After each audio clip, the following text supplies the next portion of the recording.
ಲೋಕಸಭೆಯ ಮಹಾಯುದ್ಧಕ್ಕೆ ಈಗ ದಿನಾಂಕವನ್ನ ನಿಗದಿ ಮಾಡಿ ಆಯ್ತು. ಎಲ್ಲರೂ ಕಾಯ್ತಾ ಇದ್ದಿದ್ದು ಚುನಾವಣೆ ಯಾವಾಗ ನಡೆಯುತ್ತೆ, ಎಲ್ಲರೂ ಕೇಳ್ತಾ ಇದ್ದಿದ್ದು ಎಷ್ಟು ಹಂತದಲ್ಲಿ ನಡೆಯುತ್ತೆ ಅಂತ ಹೇಳಿ. ದೇಶದಲ್ಲೂ 7 ಹಂತದಲ್ಲಿ ಮತದಾನ ನಡೀತಾ ಇದ್ರೆ ರಾಜ್ಯದಲ್ಲಿ 2 ಹಂತದಲ್ಲಿ ಮತದಾನ ನಡೆಯಲಿದೆ. ಯಾವಾಗ ನಡೆಯುತ್ತೆ, ನೀವು ಮತದಾನ ಮಾಡಬೇಕಾಗಿರುವಂತ ದಿನಾಂಕ ಯಾವುದು, ಯಾವ ಭಾಗದ ಜನಕ್ಕೆ ಒಂದು ದಿನಾಂಕದಲ್ಲಿ ಮತದಾನ ಮಾಡಬೇಕಾಗತ್ತೆ, ಯಾವ ಭಾಗದ ಜನ ಇನ್ನೊಂದು ದಿನಾಂಕದಲ್ಲಿ ಮತದಾನವನ್ನ ಮಾಡಬೇಕಾಗತ್ತೆ, ಅದರ ಬಗ್ಗೆ ಪೂರ್ತಿಯಾದಂತಹ ಮಾಹಿತಿಯನ್ನ ನಾವು ನಿಮಗೆ ಇವತ್ತು ಕೊಡ್ತಾ ಇದ್ದೀವಿ. ಈಗಾಗಲೇ ಚುನಾವಣಾ ಆಯೋಗ ಸುದ್ದಿಗೋಷ್ಠಿಯನ್ನ ಮಾಡಿ ಇದನ್ನ ಪ್ರಕಟವನ್ನ ಮಾಡಿದೆ. ನಿಮ್ಮ ಸ್ಕ್ರೀನ್ ಮೇಲೆಯೂ ಕೂಡ ಬರ್ತಾ ಇದೆ. ಕರ್ನಾಟಕದಲ್ಲಿ ಮೊದಲನೇ ಹಂತದಲ್ಲಿ ಏಪ್ರಿಲ್ 26ಕ್ಕೆ, ಎರಡನೇ ಹಂತದಲ್ಲಿ ಮೇ 7ಕ್ಕೆ ನಡೆಯುತ್ತೆ. ಈ ಏಪ್ರಿಲ್ 26ಕ್ಕೆ ನಡೀತಾ ಇರುವಂತಹ ಜಿಲ್ಲೆಗಳು ಯಾವ್ಯಾವುದು, ಮೇ 7ನೇ ತಾರೀಕಿಗೆ ನಡೆಯುವಂತಹ ಜಿಲ್ಲೆಗಳು ಯಾವ್ಯಾವುದು ಅಂತ ಹೇಳಿ ನೋಡೋಣ. ಸೊ ಲೋಕಸಭೆಗೆ 7 ಹಂತಗಳಲ್ಲಿ ಮತದಾನ ನಡೆಯಲಿದೆ. ಜೂನ್ 4ಕ್ಕೆ ಫಲಿತಾಂಶ ಪ್ರಕಟವಾಗಲಿದೆ. ಪ್ರಜಾಪ್ರಭುತ್ವ ಹಬ್ಬಕ್ಕೆ ಮುಹೂರ್ತ ಈಗ ಫಿಕ್ಸ್ ಆಗಿದೆ, ದಿನಾಂಕ ಕೂಡ ಪ್ರಕಟಣೆ ಆಗಿದೆ. ಲೋಕಸಭೆಗೆ 7 ಹಂತಗಳಲ್ಲಿ ಮತದಾನ ನಡೀತಾ ಇದೆ. 2019ರಲ್ಲೂ ಸಹ 7 ಹಂತದಲ್ಲಿ ಮತದಾನ ನಡೆದಿತ್ತು. ಈಗಲೂ ಸಹ 7 ಹಂತದಲ್ಲಿ ಮತದಾನ ನಡೀತಾ ಇದೆ. ಸೊ ಇದು ಇಡೀ ದೇಶದಲ್ಲಿ 7 ಹಂತಗಳಲ್ಲಿ, ಅದರಲ್ಲಿ 2 ಹಂತಗಳು ಕರ್ನಾಟಕದಲ್ಲೂ ಕೂಡ ಇರುತ್ತೆ. ಜೂನ್ 4ಕ್ಕೆ ಫಲಿತಾಂಶ ಪ್ರಕಟವಾಗುತ್ತೆ.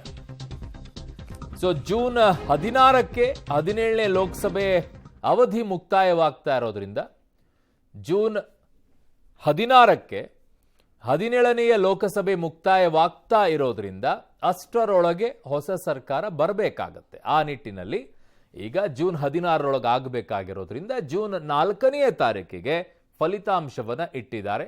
ಸ್ವಲ್ಪ ಈ ವರ್ಷಕ್ಕೆ ತಡವಾಗಿದೆ ಈ ಬಾರಿಯ ಚುನಾವಣೆಗೆ.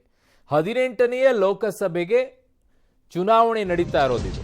ಕರ್ನಾಟಕದಲ್ಲಿ 2 ಹಂತಗಳಲ್ಲಿ ಮತದಾನ ನಡೀತಾ ಇದೆ. ಯಾವಾಗ ಮೊದಲ ಹಂತದಲ್ಲಿ 14 ಕ್ಷೇತ್ರಗಳಲ್ಲಿ ಚುನಾವಣೆ ನಡೆಯುತ್ತೆ. ಏಪ್ರಿಲ್ 26ಕ್ಕೆ ಫಲಿತಾಂಶ ಚುನಾವಣೆ ನಡೆಯುತ್ತೆ. ಜೂನ್ 4ಕ್ಕೆ ಫಲಿತಾಂಶ ಬರುತ್ತೆ. ಕರ್ನಾಟಕದಲ್ಲಿ 2 ಹಂತಗಳಲ್ಲಿ ಮತದಾನ ಇದೆ. ಏಪ್ರಿಲ್ 26ಕ್ಕೆ 1, ಮೇ 7ಕ್ಕೆ 1. ಮೊದಲ ಹಂತದಲ್ಲಿ 14 ಕ್ಷೇತ್ರಗಳಲ್ಲಿ ಚುನಾವಣೆ ನಡೆಯುತ್ತೆ. ಒಟ್ಟು ರಾಜ್ಯದಲ್ಲಿರುವಂಥದ್ದು 28 ಲೋಕಸಭಾ ಕ್ಷೇತ್ರಗಳು. 2 ಹಂತಗಳಲ್ಲಿ ಅದನ್ನ 14 ಅಂತ ಡಿವೈಡ್ ಮಾಡಿದ್ದಾರೆ. ಹಾಗಾಗಿ ಮೊದಲನೇ ಹಂತದಲ್ಲಿ ಏಪ್ರಿಲ್ 26ಕ್ಕೆ ನಡೆಯುವಂಥ ಮತದಾನ ಏನಿದೆ, ಈ ಮತದಾನದಲ್ಲಿ 14 ಲೋಕಸಭಾ ಕ್ಷೇತ್ರಗಳಲ್ಲಿ ಮತದಾನ ನಡೆಯಲಿದೆ. ಈ 14 ಲೋಕಸಭಾ ಕ್ಷೇತ್ರಗಳು ಯಾವ್ಯಾವುದು ಅಂತ ಹೇಳಿ ಕರೆಕ್ಟಾಗಿ ಕರ್ನಾಟಕದ ಸೆಂಟ್ರಿಂದ ಡಿವೈಡ್ ಮಾಡಿ ಈ ಕಡೆಗೆ ಆ ಕಡೆಗೆ ಮಾಡಿಟ್ಟಿದ್ದಾರೆ. ಸೊ ಅದು ಯಾವ್ಯಾವುದು ಅಂತಾನು ಕೂಡ ಹೇಳ್ತೀವಿ.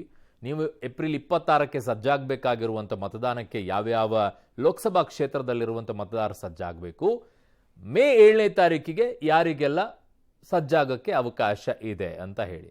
ಸೊ ಇದು ರಾಜಕೀಯವನ್ನು ಹೊರತುಪಡಿಸಿ ಮತದಾರರಾಗಿರುವಂಥವರು ಸಜ್ಜಾಗಬೇಕಾಗಿರುವಂಥದ್ದು.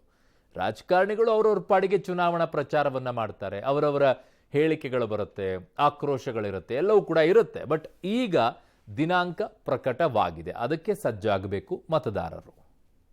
ये भी कोशिश की है हमने, और अगर पूरी फेज वाइज हम पिक्चर दें, ये भी एक अच्छी स्नैपशॉट है, जिसमें फेज 1 में 102 कॉन्स्टिट्यूएंसीज, फेज 2 में 89, फेज 3 में 94, फेज 4 में 96, 49, 57, 57. So we'll start with the 102, the largest, slowly come down and finish northeast, move up from the south and finish the western area. तो इसमें वेदर और हर चीज का ध्यान रखते हुए काफी सोचने के बाद ये शेड्यूल बनाया गया है. विद दिस जो सिंगल पोल डेट है वो 22 स्टेट में होगी.